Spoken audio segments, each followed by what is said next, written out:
स्वाहा तस्सवितुर्वरेण्यं भर्गो देवस्य धीमहि धियो यो न प्रचोदयात्। नाते संगोऽस्ति केनपि किं शुद्ध त्यक्तुम् इच्छसि संगात विलयं कुर्वन् मे लयं ब्रज। ना माने नहीं है, ते माने मेरा, संगोष्ठी माने संग है, कैन किसी से, अपि भी किम क्या, शुद्ध शुद्ध, त्वक्तम छोड़ना, इच्छसि चाहता है, संघात विलयम जुड़ना विलय, कुर्वन करते हुए, एव में ऐसे ही लयम मोक्ष ब्रज प्राप्त हो। महर्षि अष्टावक्र राजा जनक को मोक्ष का उपाय बताते हुए कहते हैं कि तुम्हारा किसी से किसी प्रकार का कोई संग नहीं है, क्योंकि तुम शुद्ध हो। तब फिर किसका त्याग? इस तरह शरीर के अहंकार को छोड़ते हुए मोक्ष को प्राप्त हो, मुक्त की अनुभूति करो।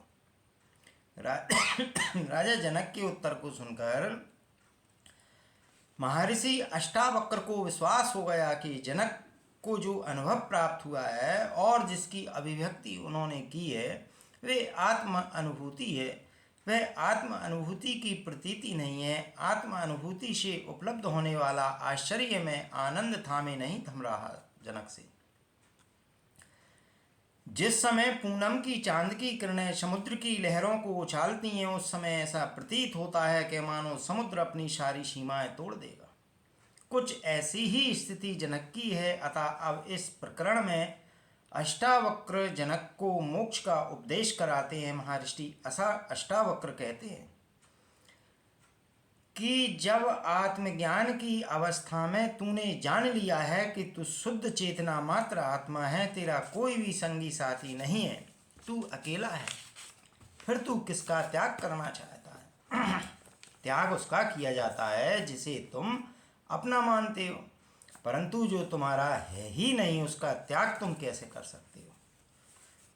यह सब जिसे तुम अपना मान बैठे हो वह मात्र देह अभिमान के कारण है। देह अभिमान के कारण ही यह जगत अनंत शरीरों वाला प्रतीत होता है और मनुष्यों में जो आपसी संबंध है वे सब देह अभिमान के कारण ही हैं। इस देह अभिमान के कारण ही आत्माओं में भी अंतर दिखलाई पड़ता है कि जितने शरीर हैं उतनी ही आत्माएं हैं। शरीर अनंत हैं, इसलिए आत्माएं भी अनंत हैं। यह तेरा मेरा अपना पराया इत्यादि के सारे भेद भी देह अभिमान के कारण है। इसी देह अभिमान के कारण व्यक्ति पदार्थों को अपना समझकर दान करते हैं, उनका परित्याग करते हैं। है मोह, लालच, ममता इत्यादि भी देह अभिमान के कारण ही है।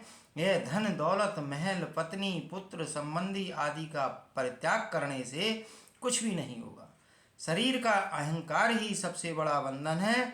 इसको यदि त्याग दिया जाए तो मोक्ष की प्राप्ति हो जाती है। यह देह अभिमान ही अज्ञान है। दीपक जल जाने पर अंधेरे का त्याग नहीं करना पड़ता, क्योंकि जो है ही नहीं उसको त्यागना कैसा? इस देह अभिमान के कारण ही तुम्हें यह भ्रम हो गया था कि यह मेरा है, इसलिए त्याग की बात सोचते हो। ज्ञान के प्रकाश में ही तुम्हें इस परम सत्य का ज्ञान हो सकता है। इस देह अभिमान का भ्रम समाप्त हो जाना ही मोक्ष है। अतः तू इसे मिटाकर मोक्ष को प्राप्त हो।